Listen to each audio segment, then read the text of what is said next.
Un an après leur visite du chantier, les membres de l'équipe de France sur piste ont enfin pu découvrir le vélodrome de Saint-Quentin en Yvelines. 250 mètres de long pour 8 mètres de large, soit un de plus qu'ailleurs, l'anneau est unique au monde. Nul doute que François Pervis et Grégory Boger iront tutoyer les records. À l'extérieur, le Team France de BMX bénéficie d'une arène semi-couverte, unique en Europe. L'ensemble des installations aux normes olympiques pourra accueillir des compétitions nationales et internationales, à commencer par la Coupe de France de BMX en avril prochain.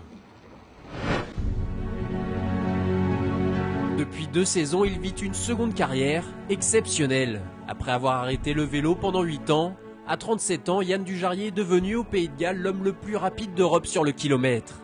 Grâce au vélodrome de Saint-Quentin en Yvelines, le champion véliséen pourra rêver plus loin, plus vite, vers le titre mondial. Tanguy Delamotte se souviendra longtemps de son premier tour du monde à la voile. 10e du Vendée Globe 2013, le marin versaillais aura marqué la course par ses vidéos complètement décalées. Au cours de son épopée, Tanguy aura été surtout le héros de 15 enfants souffrant de malformations cardiaques. Grâce aux 170 000 € récoltés sur Internet, ces jeunes issus de pays défavorisés ont pu se faire opérer.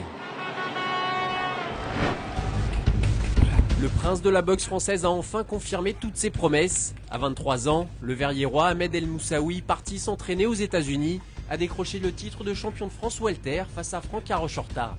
Une première ceinture décrochée à l'image de sa carrière, en toute intelligence.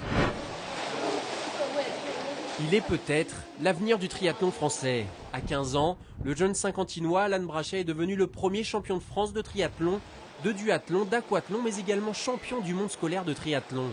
Une performance inédite dans l'histoire du tri, s'il vient d'écrire l'une des plus belles pages de l'histoire de son sport, le livre de sa carrière vient tout juste de s'ouvrir. 13 ans après l'avoir quitté, les féminines de l'Entente Le Chesnay-Versailles retrouvent la Nationale 1. Avec 17 victoires et 5 défaites, les joueuses de Vinko Bardic avaient validé leur billet 2 journées avant la fin du championnat. Mais avec un effectif quelque peu remanié et un nouveau staff à l'intersaison, l'apprentissage du haut niveau amateur ne se fait pas sans difficulté.